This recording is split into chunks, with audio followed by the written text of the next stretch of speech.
You're live. Phoenix Rising has not scored a goal in over 180 minutes, and I play soccer tonight. Will I score more goals in 20 minutes than they have in their last 2 matches? Find out soon.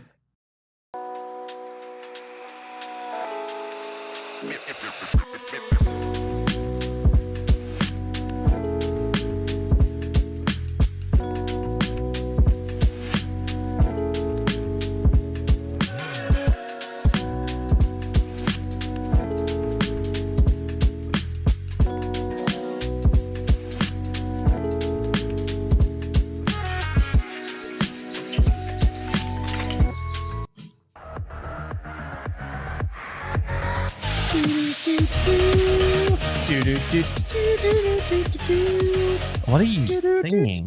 I don't know. Hey, Who everyone. let this Welcome. man in front of a mic? Welcome into the PHNX Rising podcast. Appreciate everyone joining us live from Studio K, presented by Circle K. Go on in, get your 79-cent Polar Pop, 69 cents if you are an Inner Circle member. Let's go. I am Just Max. hit the mic as you swing that That's one what around. we do. I am Max Simpson, and I'm joined by my friend, the one, the only, Owain, the Oracle. Evans, how we doing, buddy? Why are you still making this nickname? All right, we're gonna make it a thing. Let's go. How we doing? Yeah. Yeah, there's the enthusiasm we know and love. We got Stylacky Reese in the house. Reese, we are you more enthusiastic or no?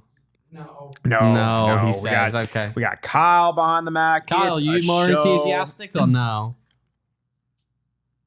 Let's go. Yeah. He's Woo. trying. That's what I like to see. I'm trying. Appreciate everyone here in the chat. Make sure you hit that like button. It helps us out. We got Fat Kid, Siley, Reese, Golden Man Pad, all in here hanging with us. It's Tuesday. It's 6 p.m. Plus some change. It's what we do. It is the PHNX Rising way. But hey, let's get into it, yeah, right? you were late again, Max. It wasn't- Oh, that wasn't- why do you do this? It wasn't even me. You were. Anyway, we got it. You got the tweets wrong. That That did make us later. He can't argue that one. I made us later, not late. Hey, that's okay. We'll blame the PHNX Cardinals guys. Take it out on Damon, John Inbo. Boom, shots fired. No, Damon's a good guy. Don't be mean to Damon. Nothing wrong with it. No, What's wrong with Damon now? where do I start? No, I'm kidding. Damon's been a very good producer He's to a us, Chelsea. Max. He's a Chelsea fan. That's okay. Yeah, well, you're a Spurs fan. I mean, Yeah, you know. but no one hates us. They're just kind of indifferent against us. I mean, Anyway, yeah. All right, we've already gone off the rails again. Let's get into breaking out a little bit further. Phoenix Rising. We traveled to Colorado Springs. We did. The team did as well. And I'll say this: we did not play in that match. I know where you're about to go with this. Some might say Rising didn't either, and that may be harsh. But listen, this is again kind of said it off the top. Rising has not scored now in 180 plus minutes. That Pop Marboy second goal in the last home game. It sure seems like a minute since that has happened. Phoenix Rising lost 2-0 against Colorado Springs. Again, just half chances. I mean, I guess in theory, if you look at the stats, you look at the XG, you look at even just the eye test, technically, yeah, it was a better attacking performance than what was there against That's a Hartford, low bar. which is such a low bar. The lowest bar. But conversely, whereas that match against Hartford, where there was really a whole lot of nothing from either team, this one was pretty much one way. Colorado Springs. Again, we noted it on the post game. You saw the disparity in really a lot of positions in that attacking surge. Colorado Springs absolutely overwhelmed Rising. But again, if you're going to boil this down to the simplest thing, Colorado Springs has a very competent number 9 who has been integrating the system throughout the entire season. Phoenix Rising, yes, they have a new number 9, but someone who is only on a few days practice, still getting integrated. Owen, what do we kind of make of what we saw on Saturday? Not enough, was it? Not enough. Good way to put it. Yeah, Colorado Springs have woken up more recently. They've been better than they have been previously, but Phoenix Rising didn't create a whole lot of very much for large spells of that game, and that's not going to do you any favors. They were completely incapable of dealing with the Colorado Springs press in the first half. Looked, quite frankly, terrible in trying to deal with it, and gave up a few chances that Colorado Springs managed to put away. I mean, Ronaldo Damus always seems like he scores against Rising. Tyreek Magee with a late one as well, just to seal it. But at that point, I think we were honestly expecting the final whistle before that point, to be honest. So we weren't expecting Rising to get anything out of this game. We did say they were probably going to lose, and they did lose. They just didn't really have enough, it turned out, in the midfield, in the attack, I think, overall, to actually put together a performance that would have given them that much of a fighting chance. Again, better in the second half, but not good enough. Yeah, I mean, Midfield's Bluebird puts it well. We showed little of value in midfield or up front. It was just, again, it was one where Phoenix Rising had to know, what kind of game plan that they were going to be facing, right? Colorado Springs, they've done against Rising. They've done against others in the league. They overwhelm you with pressure. They try to pin you back in their third of the field. And if you are going to beat Colorado Springs, it is going to be on a well-defined counterattacking opportunity where they are vulnerable. Rising just didn't, have that opportunity, or at least they weren't able to capitalize on it, right? In the moments where they were able to get it out the back, a lot of it was a long ball that either might have fallen through feet, you might have gone a run here and there for Barker John, which, I mean, if we're going to highlight a player in a positive, to me, one of the more impressive guys, purely just showing that speed and able to break away ability a little bit, but the actual outputs just weren't there. And that's just it. Is even if he had the glimpses, it didn't really go to anything. We've got to be honest here, right? Look, his numbers in Next Pro were better than this, and he's running. But it's one thing to say, "Oh wow, look at the guy, he's quick." But what did he do with it? Okay, and when you actually break down those numbers. 5 dribbles, 0 successful. How did he do in duels, Max? How did he do in duels? I'm going to go with not well. He didn't do well in those particularly either, did he? So, again, I mean, 9, he won 1 of them. Sure. I mean, there are bits there, but this is a step up. And the fact that, look, you can have players who take that step up in their stride. We have yet to see enough from him to know that he will take this step up in his stride. Yeah. Because again, the pace is going to be there regardless of level. That's not a question. That's not something that's concerning whatsoever.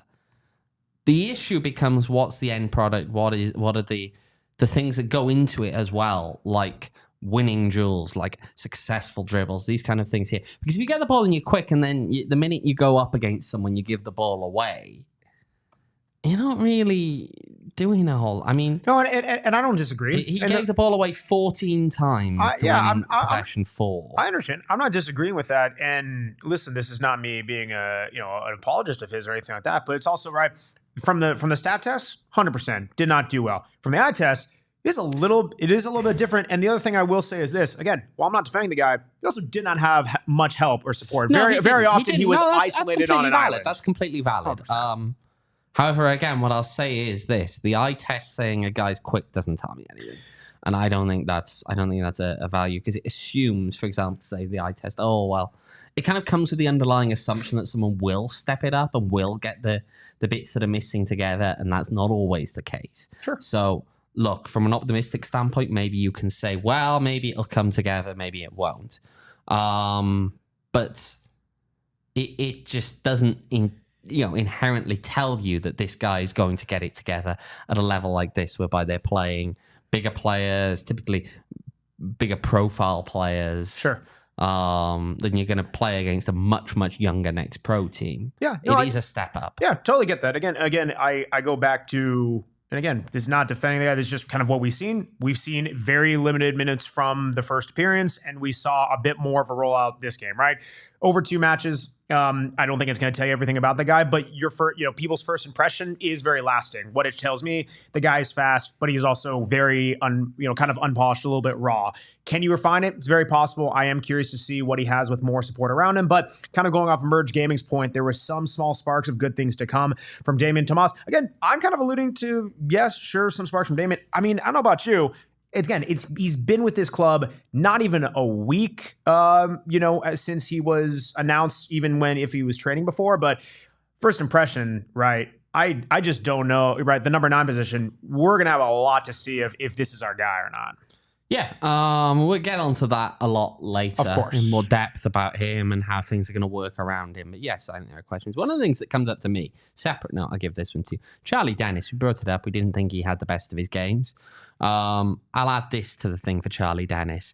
His average position was deeper than Renzo Zambrano's. My fear is this: what we're seeing from Charlie Dennis, and what I think people wanted from Charlie Dennis, there was a hope, there was a prayer that this man was going to be kind of fill in the chance creation that Rising lost through Panos Amanakis. But you know what the problem I think we're seeing right now is? The man's playing as an 8, and he's not getting into advanced enough positions overall, or not regularly enough to cause the kind of danger that you want. Instead, you're reliant on a Federico Varela who, time and time again, I mean, we saw it multiple times in the last game, arms are up complaining at the referee when he's just muscled off a ball. I think this is the reality of it, is that the numbers from Federico Varela have, since his arrival at the club, not been good enough, especially for one of the higher profile players on the team. And you're relying on him to create things here, and it's not quite working out. Either that, or you're looking out wide. It's the wing positions there. Juan Carlos Azúcar, we know he struggled with crossing throughout the season. There's a lot of bits in there. I mean, Charlie Dennis can be important. I wouldn't mind Charlie Dennis in that 8 role. Sure. Playing as more of a true 8, or even deeper, to be honest, if that's what you want from him. But it needs to come then in tandem with having, say, the chance creator there. If you were talking about Charlie Dennis playing deeper with Panos Armenakis, we're not going to dwell on this one for long. I think we've spoken about this topic more than enough over the weeks that he was here, and obviously you're going to move on. But if you're talking about Charlie Dennis, a deeper role with Panos Armenakis higher up the field, being the creative spark, I think you've got a really interesting change to the midfield there that possibly works really well. Obviously, that's not what you've got. And I just don't think that... I mean, it just comes down to what you want from him at this point. And he's plugging in a role, I think, in the midfield that was missing, but at the same time doesn't address one of the other issues that has now cropped up on the team. Yeah. No, it's all valid. I mean, listen, it's interesting to speculate and all that stuff of what possibilities may be. I mean, right, kind of going off Fede. I mean, listen, right, this fan base and a lot of people who watch our show, like, there's no secret about it. A lot of people are going to... To be clear as well, by the way, sorry, the international transfer window ends next Wednesday. So you got a week and a day if there's any more moves you want to make that involve an association transfer. Yep, good looks. I mean, going back to Fede, it's, a lot of people who watch the show and who have kind of watched his involvement with Rising and what he's done. I mean, listen, you're going to look at the price tag, you're going to look at the hype, and you're going to say it's a player who is underperforming. I mean, you just look at that match against Colorado Springs. I mean, regardless of expectation, purely just looking at the performance isolated by itself, that was honestly one of the worst performances from him. I mean, I think to your point, not just in the demeanor of throwing up the arms, everything like that, but it's one thing to not deliver offensively. He was just poor. He gave away the ball in multiple opportunities, ones that led to attacking chances. And I think if Colorado Springs was a bit more clinical, this 2-0 game very, very realistically can go to 4-0. Listen, he's always going to be a player under scrutiny, rightly, wrongly, all that stuff. But again, it's one thing to deliver kind of ho-hum performances. That was just a bad performance on Saturday. I just didn't think it was good enough from him. Yeah. I mean, the other thing too... Didn't seem to do a lot, I think. I mean, the other thing too is, right, we're talking about from this team is if they're going to be taking up higher positions, if they're going to try to get their new number 9 involved within the attack, you're going to have to push the limit a bit further on threatening the opposition. If you look at this, right, the eye test, I mean, honestly, is probably even more powerful. But even if you want to go off the stats, Colorado Springs had double the XG, had double the shots, had double the shots on target, won the possession, won the field tilt pretty overwhelmingly on that aspect. Listen, if you're going to have that from any club, you're going to have to be clinical, and Rising just has not been clinical enough to get away with those few opportunities. When you have 3 shots on target all game, averages out to about 1.5 per half. If you're doing the math there at home, it's not good enough. It's not good enough. Colorado Springs had 19 shots over the course of the entire game, 6 on target. I mean, 12 in the box. It's tough. 2 big chances. Yeah. It's tough. It's tough to win games like that, especially when you look at, again, the conversion from final third entry into actually doing something with it. Colorado Springs have twice the shots that Phoenix Rising do, but only have 64 final third entries to Rising's 58. Colorado Springs just did more with it when they got it into the final third. Rising still that bit lost, still that bit just uncertain, I think, what they're trying to do, to be perfectly frank. And the first half, really an epitome of that one. But I will say we can have a listen maybe to Diego Gomez from earlier today, because the press conference was today, and what he had to say on the attack and issues they found in the attack looking back on that game now. I think we have, rewatching the game between the minute 15 and the minute 45, Colorado pressed us high. I think we have the superiority inside. We didn't identify it well during these 30 minutes. So we were constantly getting the ball lost at our half, and that put us under a lot of pressure. The stats also reflect the same thing, where you have the PPDA of the whole game 10, 9, 8, 7, but then you have 15 minutes where we are in 40 something. So we work on that. In the halftime also we adjusted, and it was a completely different game. So it's more like, okay, recognize the situations early, and when we see those triggers, how we want to act on that. That's what we work on.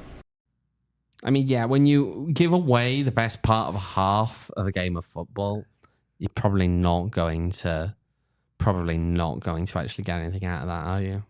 No. I mean, that's just the reality of this, right? No, you're not wrong. I mean, I think this is one of those matches where Rising has found themselves where it's a slow start. They maybe are pushing from an intensity standpoint, but they just either can't seem to get on the ball, or they're not getting enough threat positionings. And, again, as we've seen in other matches this season, they can come across a lot better in the second half. But I also think it's marginal compared to the fact that it's not like it was overwhelmingly progressive and attacking. Yeah, they threatened a bit more, but it was also the first half was so much pinned back in their own box that by comparison, of course, the second half's going to look better. Well, yeah, I mean, and they did look better, but again, it's a case of if they look better, can they actually produce, right? It's a game of football is ultimately won and lost by the goals that are scored. And yeah. The other thing I'd add to that is, of course, it comes back then to a question of, in the second half, are we looking at it from a Rising did better or Colorado Springs did anything different kind of approach? Rising definitely did do better, but again, this scales to these things.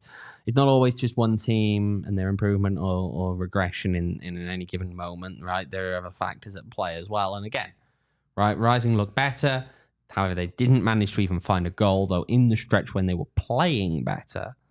Look, Rising came into this and, Diego Gomez was kind of bragging about how this team had been really good defensively in the 2 games prior. They come in and give up 19 shots to Colorado Springs Switchbacks, 2 goals.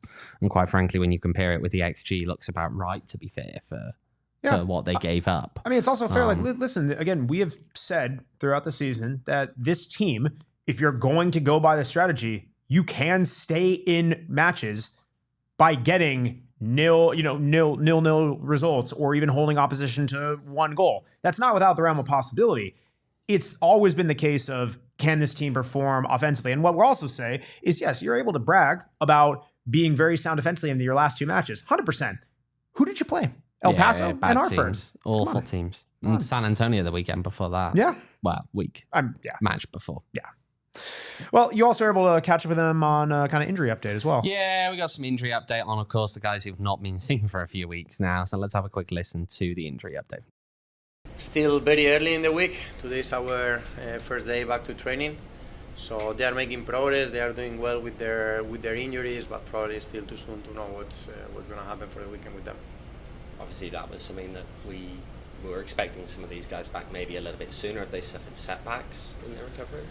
No, they didn't suffer setbacks. Sometimes it's also how much information you want to give away. So I think a little bit of that has come from us don't wanting to, especially at the beginning of the game of this, for us don't want it to give out much information on them more than them suffering any setback. So are any of these guys, in the near future likely to be back, or are we talking about maybe the end of the month or even longer? No, we will see some of them in the near future getting roster and starting to build that back again on the team in the very near future. Yeah. Look, again, it's one of those things where I know that the fan base are getting a little bit, I think, unhappy with how. Look, again, right? It's one thing to kind of be, you don't want to give stuff away, but you also are in a really negative and awkward situation at the moment with your fan base. You can't give away too much, but also, we're a few weeks after some of these guys, it was being said we're going to be back. And if they haven't had setbacks, you'd imagine then you didn't kind of have to say that they'd be back so quickly. You don't have to give everything away, but you do have to give enough away to keep your own fan base, I think, a little bit at ease. Because right now, again, no, everyone's looking at these injuries and going, wow, maybe they're serious. Every week we kind of wait for them to appear and they just don't. And the info's not getting out there. Well, I don't know. We'll see. Yeah. We'll see. No, totally fair. By the way, to the chat, no, Diego's a real person. Why are we claiming he's AI generated? Okay. I don't think we are. That's the chat. I have shook his hand several times. He's very real. He's very real. Yes. I mean, what?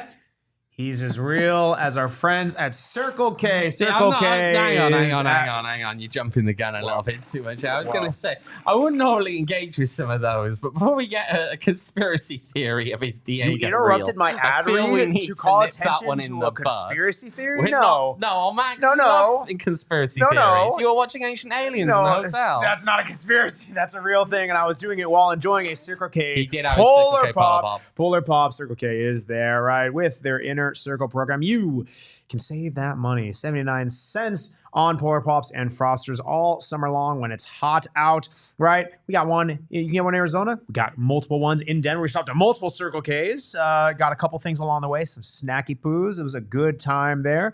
And you can do that with our friends at Circle K. Again, 79-cent Polar Pops and Frosters, well, 69-cent ones. Nice deal if you're an Inner Circle member. And producer Kyle, what do we got today? What do we got? We got sour worms. Okay. I'm getting back, so I'm getting out of It's the way. what he does. Okay. I remember producer Kyle and I connected, but he gave me an overhand toss, and we have not. It was perfect. It was a perfect one. I'm not saying there's an issue with it, but Owen has said that. Hope I don't choke on air. So here we go, figuratively or literally. Here we go. One more time. Right in the teeth.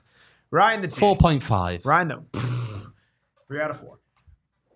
No! We'll take it. That's okay. 4. Okay. Check out our friends at Circle K in their Inner Circle program. You can enjoy them today. You can speak. You speaking with your mouth, or you're rude. With all the great stuff. Check out CircleK.com for the Inner Circle program, right? And go sign up today if you haven't already done so, because you get discounts on things like this Polar Pop here. Just 69 cents if you're part of the Inner Circle program. Terms and conditions do apply. See participant location for details. Eric wants to know how I want to know how Max got a Polar Pop in the stadium Saturday. Just walked in, proud chest, Kind of just made it walked happen. in, didn't he? Made it happen. Max, he just kind of walks into places, whether he should or shouldn't. He just does. That's Max. Security is more lax than that. Nope. We're gonna stop there. Before I make no, not like that. But hey. Goodness. Yes. Yeah, we made it happen. Max is washed. The chat's saying. Max is washed. That's wrong as hell. Is Max washed? Tell us if you think Max is washed. Oh man. Well, regardless of whether or not you think I'm washed, right? There's some position interchanging or kind of some talk about it, right? I think Rising very much is still keen on building out their attack, and again, as we've so been often the case throughout the season, the focus always has been number 9 position, right? I know it's crazy. It's almost like it's the first time we've brought it up all season. And listen, we're gonna talking a bit further about Rising's new signing. It is pointing out that this is not the first number 9 kind of experiment, new position flexibility that we've seen from Phoenix Rising this season. Well, here's what I'll say. After the game, obviously, when I asked Diego Gomez why, given that it had just been 2 training sessions for Tomas Angel when he came in, why he immediately looked to start him, and he said, well, that's the 9 that we have. Let's have a listen to today. Obviously, after the game, when I spoke to you about putting him in to start so quickly after his arrival, you said that he's the 9 that you have here. Does that mean you don't really view Darius as a 9? Well, Darius, we know we are using him as a 9. He has done a great job for the team and putting all his best. But from the beginning of the season, or not from the beginning of the season, but he's not the position that he has played the most.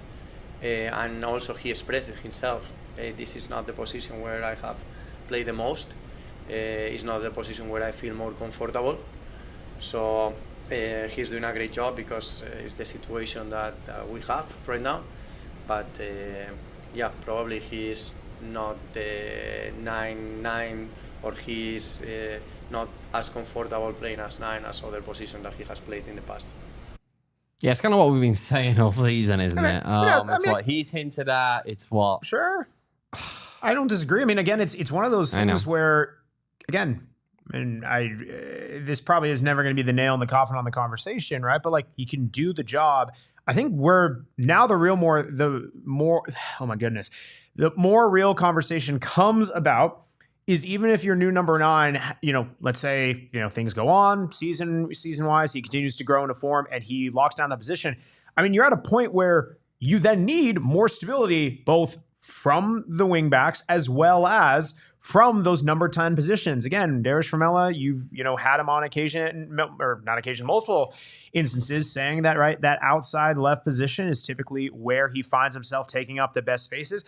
Pick your poison on who's been out there, right? And I think the guys can do a shift, right? Whether it is Juan Carlos Azacar out there, whether you have Garbarito or Gabby Torres shifting out to that side, just need a bit more consistency from the crossing aspect. And then again, we've also seen Darius Formella popping up in those like number 10, number 8 positions, also need a bit more consistency there. I think that now that if this has been settled, fantastic. That's awesome. This is now shifting the focus to where can Darius Formella provide more value? Because again, we saw it was a relatively smaller cameo with him from this past match. Yeah, it was. And a large part of that, again, is because Tomas Angel is starting the game. Let's have a listen, actually, to what Diego and Tomas himself had to say about the kind of profile as a 9 that he is. For me, he's a 9 that is a smart 9. He's a modern 9 in the sense that he can come and receive the ball in half spaces, turn around, help you a little bit in build-up. He has good movements in the box, and he wants to score. So when you are attacking and when you are there, he's in the box and he's in dangerous spaces. So I see him a little bit that profile that can be a little bit shifty and mobile and smart also on how he interprets the game.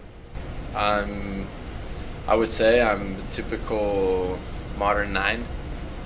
That nowadays the modern 9 isn't the one that stays up, just waiting for the ball.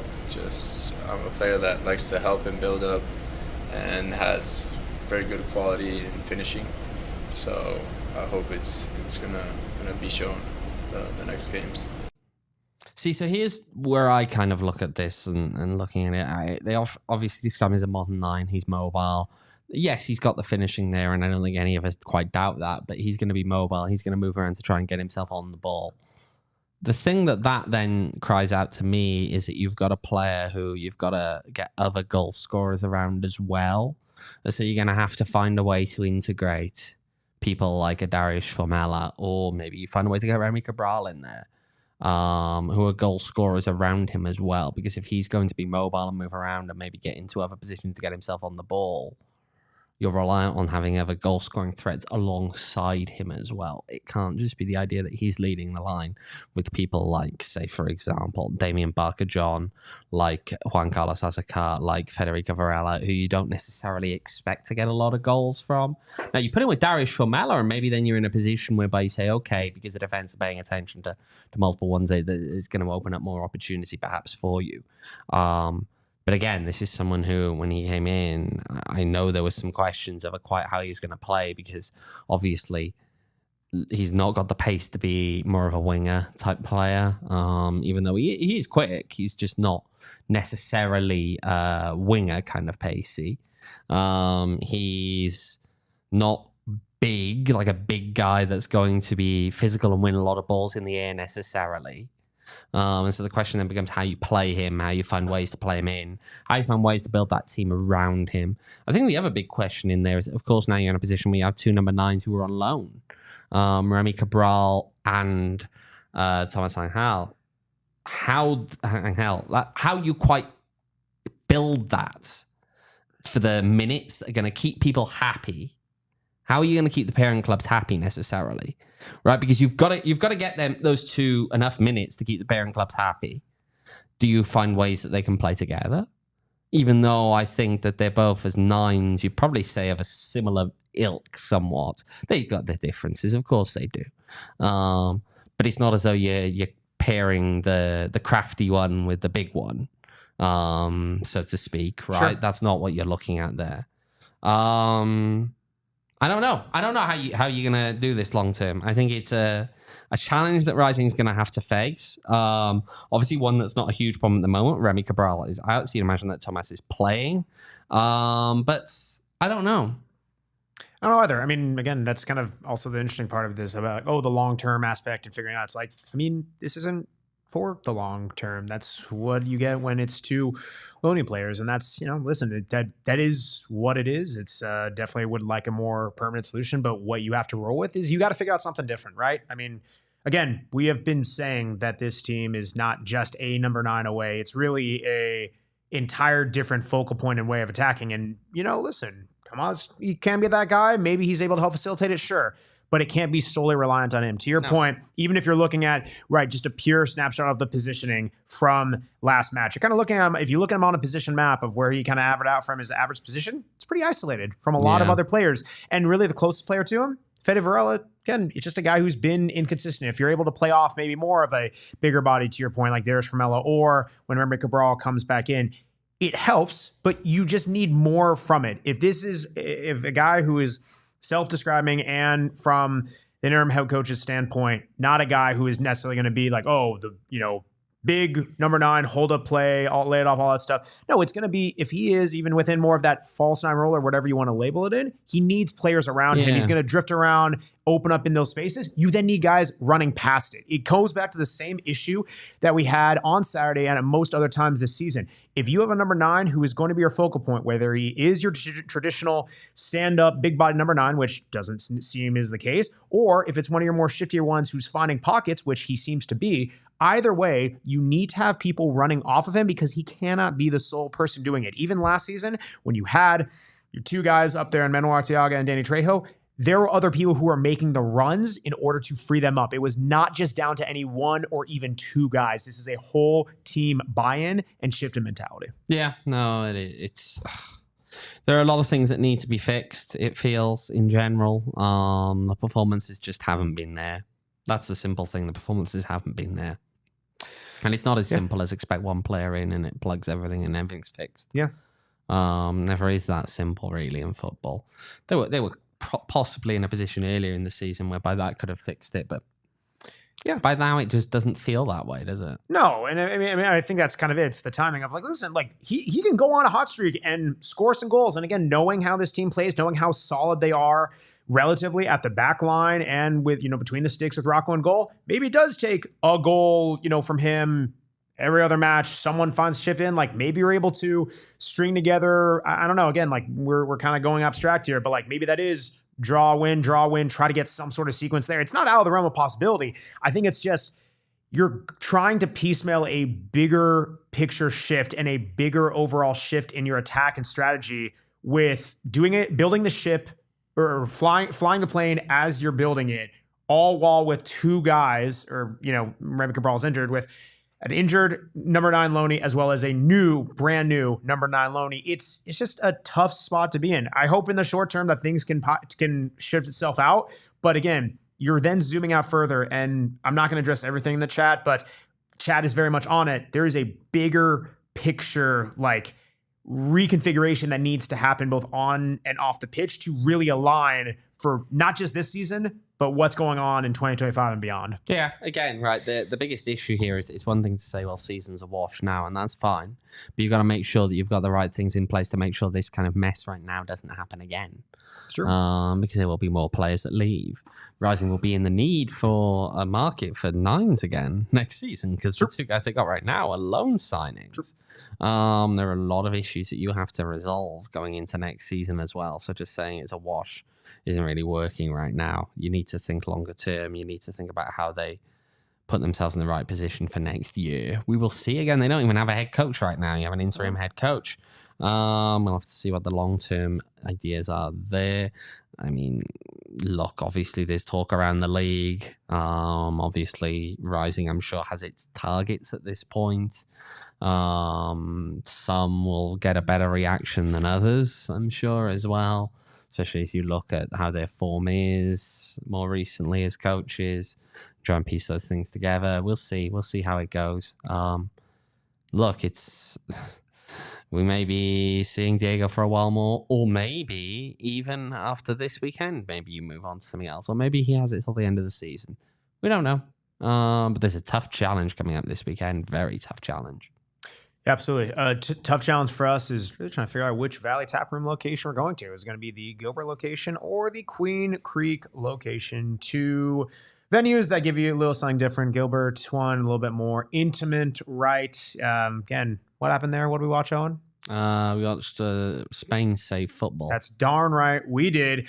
Yep. And then at the Queen Creek location, a little bit bigger, a little more party atmosphere. Check them on out if you're over at the East Side. Shout out Donald and the Valley Taproom team for supporting us and what we're doing. Go check them out. Show support for yourself. Check them out at valleytaproom.com, across socials at Valley Taproom. Again, they got the beers, wine slushies, trivia night, all that fun stuff. Check them out again over at the East Side. 2 locations, Queen Creek and in Gilbert. Be on the lookout, especially it's a long season, guys, especially as we kind of get more towards, the later months into fall, all that stuff. We're going to have some events going with our friends at Valley Taproom. Yeah. Oh, man. Yeah. It's been a week. It's only Tuesday. Yeah. Goodness. What was your, listen, I know we had a lot of fun, right? I think the cool thing is, right, you go on a lot of, you go on your fair share of, away trips, I think is fair to say, Owen. But, your boy really, doesn't always go on them. So it's nice to... You almost never do, Max. Okay, you don't have to say that part. That was what I was saying. I'm 179 West. Max buys first rounds. I bought plenty of rounds that are over at our friends at Illegal Pete's. We're doing that there. But no, it's, anyway, it was fun to experience in away days and hang out with everyone. So, Owen, you have a favorite part of the away days in Colorado Springs? Sending the lackey to get pizza. That was actually pretty good. Yeah, obviously no free ads on the pizza, but that was a doozy. He did. How would you rate his score of getting pizza? Him or the pizza? Him getting pizza. He was slow.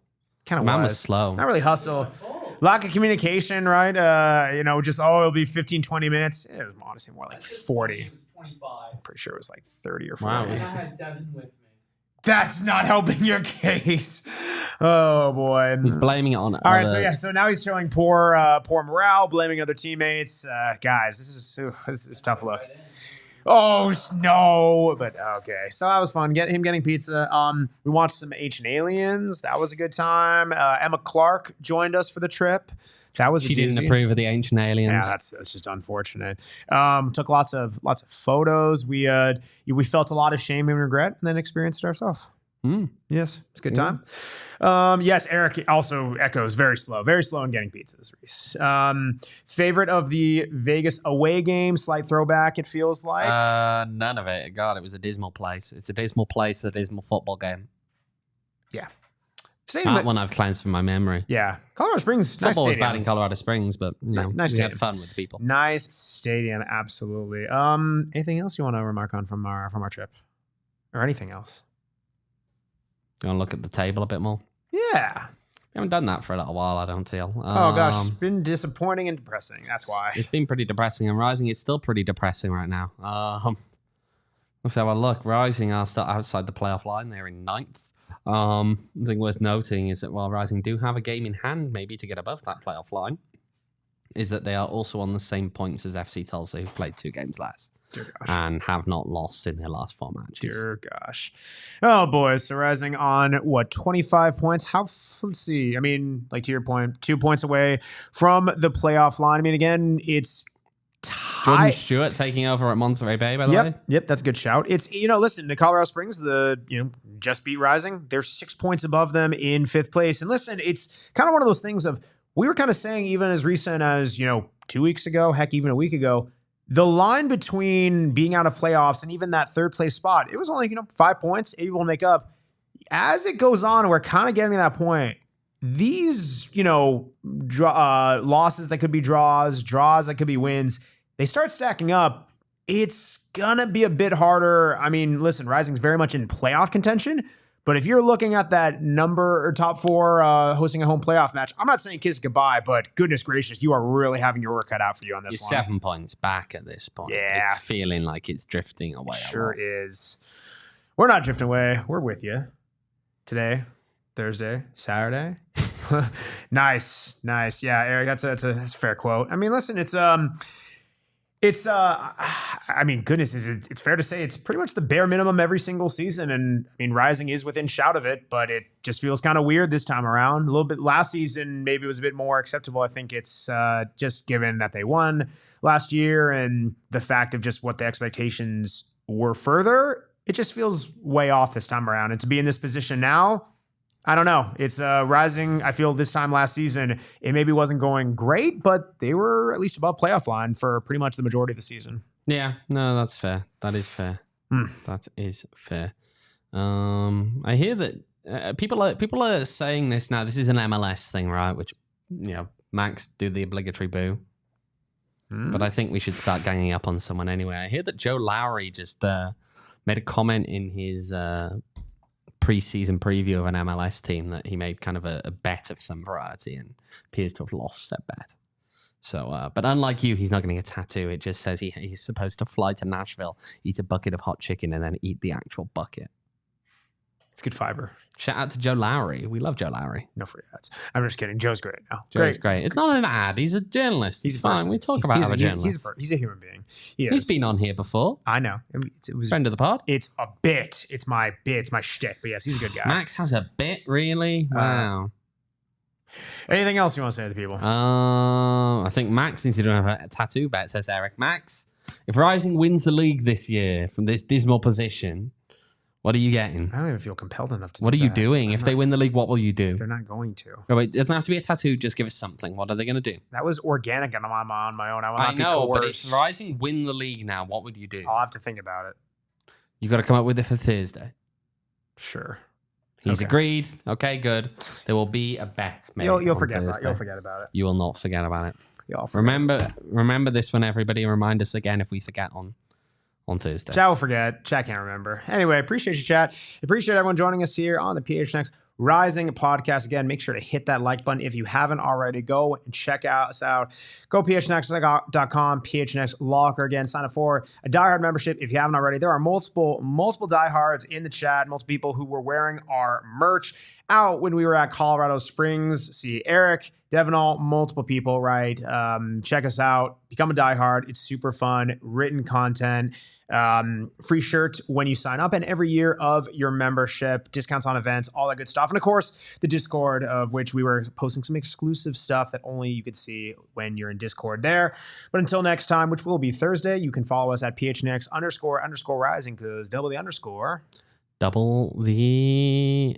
Hang on a minute. No.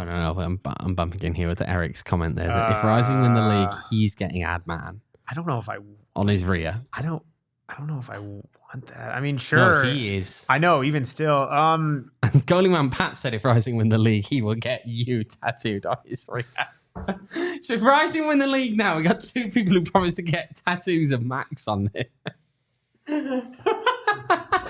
I don't know if I've ever been more invested in the season till now, but also that's... All of a sudden, this man is like, perked up. I've got a reason to not want it to happen again. Yeah, I don't know if I do want it to happen. Oh, gosh. Yeah, what's that tattoo? Oh, yeah, just this ad man named Max just on my rear. Goodness. All right. We will be there, says Reese. I don't know if we will. At PHNX__rising, because double the underscore. Double the adman tattoo. Double the cheeks. You can follow me on Twitter at Max David Simpson. You can follow Owen on Twitter at OJEvans18. You can follow Statlaker Reese on Twitter at Reese11_. You can follow Kyle on Twitter at KCoopsSports. Yeah, man. We'll catch you guys on Thursday, previewing, just a fun matchup against Tampa Bay Rowdies. Oh, boy. Oh, boy. Yeah. But, hey, it is a beautiful game, but it's way more beautiful when you don't commit to getting an Adman tattoo on your cheeks. Good night. We all silly like the mayor.